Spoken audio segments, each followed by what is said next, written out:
De modo geral, a gente trabalha, né, no outro sentido. A gente costuma ter aí uma pressão para que os nossos times sejam numerosos, né? Antes de eu falar aqui do porquê times pequenos, eu queria mostrar para vocês, na verdade, o porquê que muitas vezes nós não temos times pequenos, né? Primeiro, porque a gente tem sempre uma pressão para acabar as coisas cedo, a gente tem sempre prazos apertados, e aí quando a gente tem uma tonelada de trabalho para acabar, a gente acaba ficando tentado a enfiar a gente para acabar logo com isso, né? Então, assim, é difícil num determinado momento você falar assim, pô, eu tenho um monte de coisa para entregar e a minha equipe tem que ser pequena, parece um contrassenso, né? Mas não é, a gente vai ver que não é. Da mesma forma que não é um contrassenso, né, a lógica de limitar o trabalho em progresso do Kanban, né? Se você tem um monte de coisa para fazer, você não deve começar a fazer mais um monte de coisa, você deve parar de começar e começar a acabar.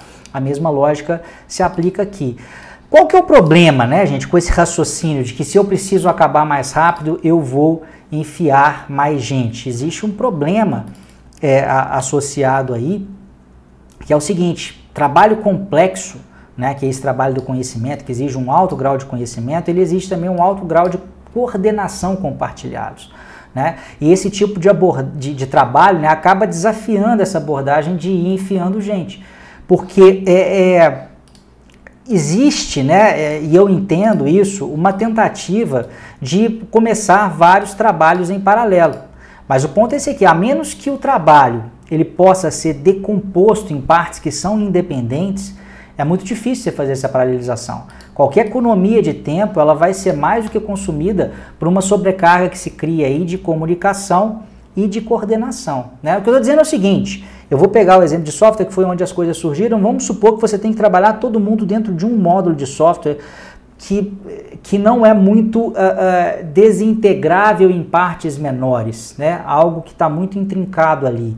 Você de repente tem 2, 3 pessoas trabalhando naquilo, e se você quiser aumentar a velocidade de ação em cima daquilo, não vai adiantar você injetar mais 2, 3, 4, 5 pessoas, né? Se você não consegue decompor aquilo em partes menores, porque na realidade existem uma série de interdependências ali. E vai ficar todo mundo trabalhando mesmo que numa mesma coisa.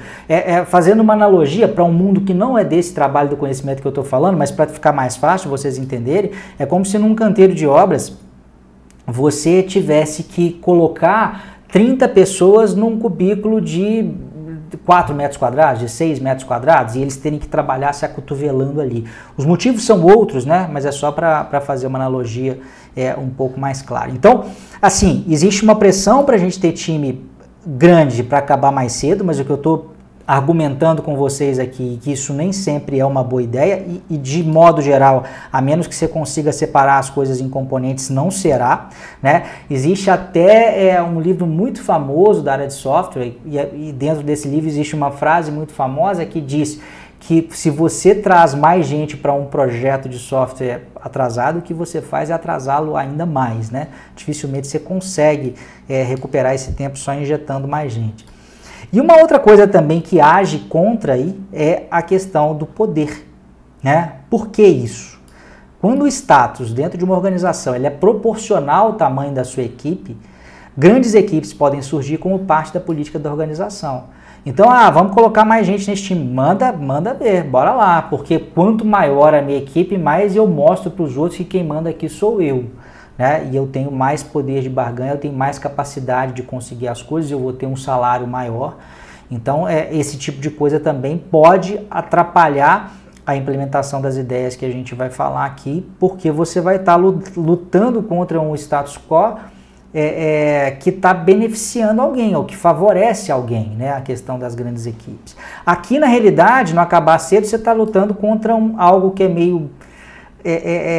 algo que não funciona, mas que é difícil de ver. Não funciona em muitos cenários, mas que é difícil de ver, porque a gente tem aquela ideia de que a produtividade é proporcional, né? Então, se eu tenho a produtividade, ou melhor, ela é escalável, né? Se eu tenho a produtividade de X, da entrega de X elementos por dia, por pessoa, se eu acrescento 5 pessoas, eu vou dividir esse tempo por 5 e a gente sabe que as coisas não funcionam exatamente assim.